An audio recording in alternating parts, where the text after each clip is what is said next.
החיים ממשיך לנוע, וכל מה שנשאר לך מהעבר זה זיכרונות. זיכרונות תמימים של ימים מעורפלים, רחוקים מדי. רגעים אחרים שלא יחזרו, ימים של אושר טהור. כשאתה נזכר בחוויות הקטנות והפשוטות, כמו הנסיעות הארוכות עם הנוף המתמשך, הכלב הראשון בבית, או המשחקים בגן עם אחותך, אתה מקבל פרופורציה ומבין.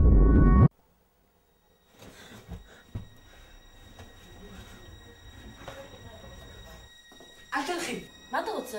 אמא לא מרשה לך לצאת. מה אכפת לי? אמא ישנה, אני הולכת, ביי. אבל אמא לא מרשה לך.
אתה יכול להרגיש אותה?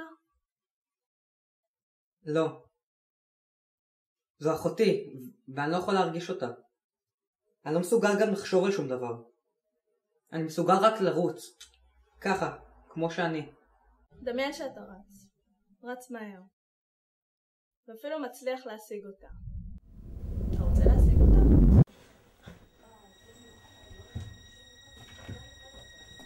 אל תלכי. מה אתה רוצה? אני מרגיש שמשהו רע הולך לקרות לך. על מה אתה מדבר? מה זה השטויות האלה? ביי. משהו הולך לקרות לך. אל תלכי. אל תלכי.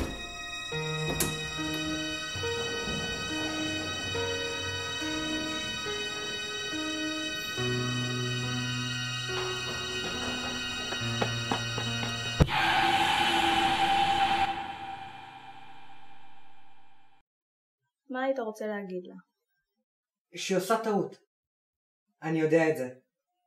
אני בטוח. תן לי להסביר לך משהו.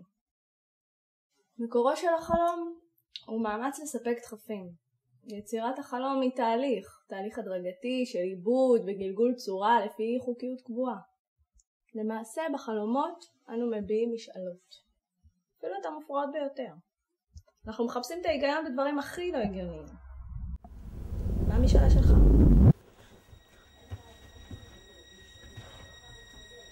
אל תלכי. מה אתה רוצה? משהו רע הולך לקרות לך. על מה אתה מדבר? את הולכת למות. מה אתה מדבר? עזוב אותי, אני הולכת. לא, אל תלכי.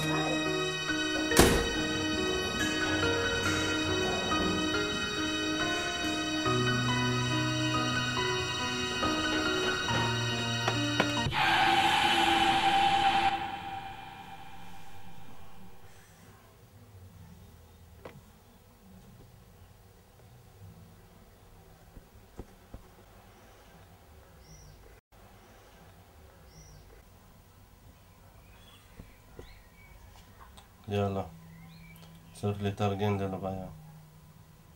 קום.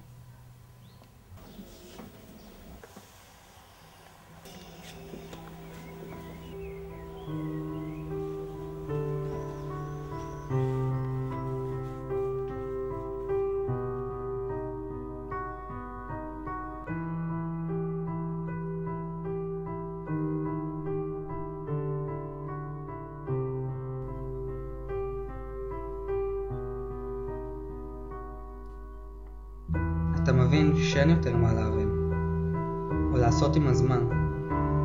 כל ניסיונות השחזור מותירים אותך חסר אונים, יחד עם הגעגוע. געגוע חזק שצורב לך במקומות הפנימיים והנקיים ביותר. אלה שהתייאשו מניסיונותיהם הכושלים לעצור את הזמן ולהשיבו לאחור.